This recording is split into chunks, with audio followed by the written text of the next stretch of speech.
Episode 169। Arshad को देखते ही अधीरा बात करने के लिए उसकी तरफ आगे बढ़ी, लेकिन अर्जुन ने उसे रोकते हुए कहा, वो यहीं आ रहा है, रिलैक्स। कुछ ही देर में दोनों अरशद के सामने बैठे थे। जहां अधीरा बेसब्र थी, वहीं अर्जुन शांत रहने की कोशिश कर रहा था और अरशद के आंखों में दर्द साफ देखा जा सकता था। उसने सामने दोनों भाई बहन को देखा और बोला, सिंघानिया इंडस्ट्रीज के साथ जो डील हुई थी। अरशद की बात पूरी होने से पहले ही अधीरा बोल पड़ी, मैं डील कैंसिल करती हूँ, पर क्या तुम यही बात करने वाले हो? मिस्टर अरशद सिंघानिया, हो सकता है तुमने ही सिर्फ डील कैंसिल करने के लिए बुलाया हो, लेकिन हम इतनी रात गए तुमसे डील के रिकॉर्डिंग बात करने नहीं आए हैं। अनन्या मेरी बहन है, मेरी सगी बहन।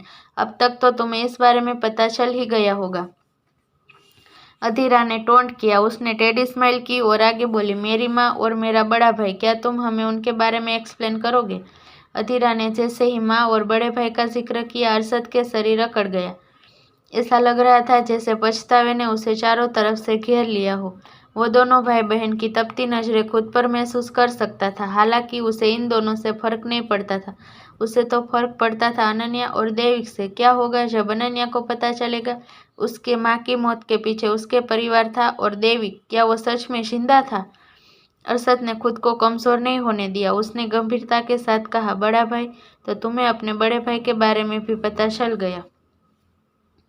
यह सुनकर अधीरा और अर्जुन का चेहरा पीला पड़ गया। असल में तो उन्हें कुछ घंटे पहले तक यह भी नहीं पता था उनका कोई बड़ा भाई है। आज दोपहर में ही सिंघानिया परिवार ने 2 मेड को हायर की थी। इसी मौके को देखते हुए अर्जुन ने अपने भरोसेमंद टीम से एक महिला को सिंघानिया पैलेस भेजा था। उसने स्पेशली महेंद्र जी पर उसे अपनी नजर रखने को कहा था, और एक ही दिन में उसे संगीता की मौत से लेकर देविक के होने का राज पता चल गया था। अर्जुन ने संगीता के बारे में जानने की बहुत कोशिश की थी। उसने अपने डैड से भी इस बारे में कई बार बात की थी। उसके घर छोड़ने के पीछे उसके डैड का सच छुपाने वाला बिहेवियर था। दोनों को खामोश देकर अरशद ने कहा, मैं जानता हूँ तुम दोनों सिंघानिया पैलेस पर नजर रखे हुए हो। देविक और संगीता आंटी के बारे में भी तुम्हें आज ही पता चला है। कहते हुए अरशद ने डेनियल की बात को याद किया। डेनियल ने उससे जिस सही का जिक्र किया था, होना वो अर्जुन और अधीरा के ही आदमी रहे होंगे। वो बोला, अब जब तुम दोनों सच जानते हो तो बताओ मुझे, तुम दोनों से आगे क्या करने वाले हो, क्या करना चाहते हो? अब तक खामोश अर्जुन ने मुठियां कसते हुए अरशद से कहा, क्या तुम हमारे रास्ते में आने वाले हो?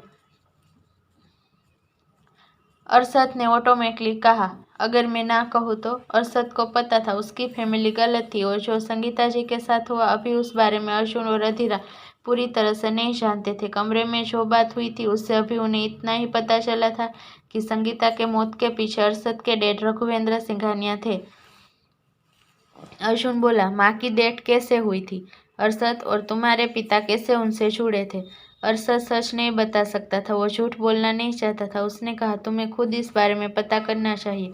चिंता मत करो, मैं तब तक तुम्हारे रास्ते में नहीं आऊँगा जब तक तुम मेरे अंकल की फैमिली से दूर रहोगे। अंकल यानी देवेंद्र और अर्पिता जी। अरशद जानता था उसके अंकल आंटी निर्दोष थे। प्रत्युष भले ही एक प्ले बॉय था, लेकिन उसे अपनी जिम्मेदारियों का एहसास था, और पायल ने गलतियां की थी, लेकिन उसका संगीता की मौत से दूर दूर तक कोई कनेक्शन नहीं था। आज अर्जुन पायल के साथ पैलेस आया था। उसके इंटेंशन चाहे जो भी रहे हो, अरशद नहीं चाहता था अर्जुन उसकी बहन को मोहरा बनाकर सिंघानिया से बदला ले या उनके करीब आए। अर्जुन अरशद की बात अच्छे से समझ रहा था, और उसका भी पायल को लेकर कोई गलत इरादा नहीं था। उसने कहा, अगर तुम हमें माँ के बारे में कुछ नहीं बताना चाहते तो कोई बात नहीं, हम इस बारे में पता लगा लेंगे, पर क्या तुम हमारे बड़े भाई के बारे में कुछ बताओगे? क्या वो जिंदा है? अगर हाँ तो इस वक्त कहाँ है? अरशद के पास अर्जुन के पूछे सवाल का जवाब नहीं था। उस बचपन में हुए हादसे के बाद उसने देविक को मरा हुआ समझ लिया था और कभी उसके बारे में पता लगाने की कोशिश नहीं की। उसका एक रीजन यह भी था कि उस वक्त वो महज 10 साल का था। महेंद्र जी उसे कन्विंस करने में कामयाब हुए थे। अरशद इस वक्त अपने ही परिवार से खाए धोखे से टूट गया था। फार्म हाउस से जाने से पहले अर्जुन ने अरशद से कहा, मैं और अधीरा अनन्या के करीब जाने की कोशिश करेंगे। उसे सच बताने से पहले हम उसे समझाना चाहते हैं। उम्मीद करता हूँ तुम बीच में नहीं पड़ोगे। अरशद को हमेशा से अनन्या की फिक्र थी। उसे डर था अगर किसी दिन वो नहीं रहा तो अनन्या का क्या होगा, लेकिन अब वो काफी हद तक रिलैक्स हो गया था। उसने हाँ कहा। दोनों के चले जाने के बाद उसने कुछ वक्त अकेले में बिताया। अब उसे देविक का पता लगाना होगा। जहाँ एक तरफ हर्षद, अर्जुन और अधीरा को देविक के जिंदा होने की खबर मिल चुकी थी, वहीं देविक भी मुंबई आ चुका था। एलिफेंटा आइलैंड, जिसकी मुख्य पहचान एलिफेंटा केव से है, जहाँ हजारों की तादाद में लोग शिप से घूमने जाते हैं, उसी आइलैंड की एक शिप 34 साल का देविक एक खूबसूरत लड़की के साथ लेटा आसमान को देख रहा था। उसकी बाहों में लेटी लड़की गहरी नींद में थी, वहीं देविक की आंखों में नींद का एक कतरा भी नहीं था। अचानक से उनका फोन बजा। देविक ने बिना स्क्रीन पर नजर डाले फोन रिसीव कर लिया। दूसरी तरफ से एक आदमी की आवाज आई, बॉस, यहाँ कुछ तो हुआ है। अर्जुन और अधीरा रात के 2 बजे अरशद से मिलने उसके फार्म हाउस पर आए हैं और करीब 1 घंटे रुकने के बाद दोनों कुछ मिनट पहले ही यहाँ से गए हैं। देविक ने अपनी आंखें बंद कर ली थी। चांद की रोशनी में उसका चेहरा अलग ही चमक रहा था। उसने धीरे से हम कहा और फोन रख दिया और कुछ पल खामोशी से लेटे रहने के बाद उसने आंखें खोली और मुस्कुरा दिया। उसकी स्माइल नॉर्मल नहीं थी, लेकिन आंखों की चमक उसकी खुशी को साफ जाहिर कर रही थी।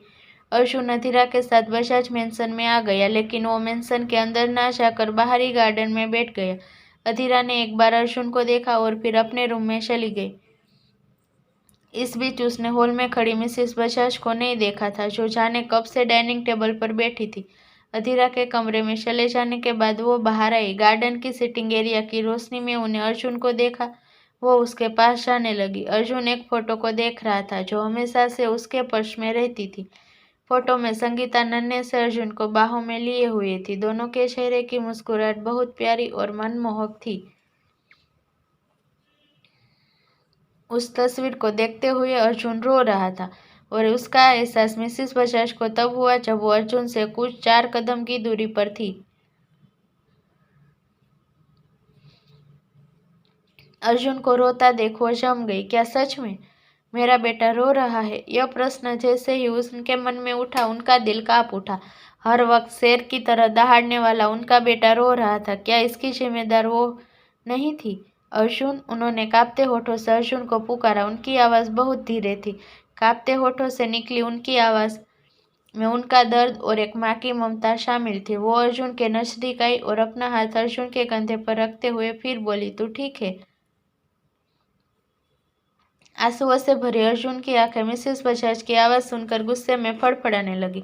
उसने एक ही झटके में मिसेस बजाज का हाथ अपने कंधे से दूर झटकते हुए लगभग उन पर चिल्लाते हुए बोला, आपकी हिम्मत कैसे हुई मुझे छूने की?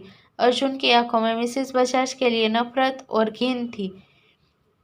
मैं तो मिसेस बजाज ने कुछ कहना चाहा, लेकिन अर्जुन ने उन्हें बीच में ही रोकते हुए कहा, मुझे आपकी बात सुनने में कोई दिलचस्पी नहीं है। अच्छा होगा आप मुझसे दूर रहे। अगर आपने दोबारा मेरे करीब आने की कोशिश की तो मैं खुद भी नहीं जानता मैं क्या कर गुजरूंगा।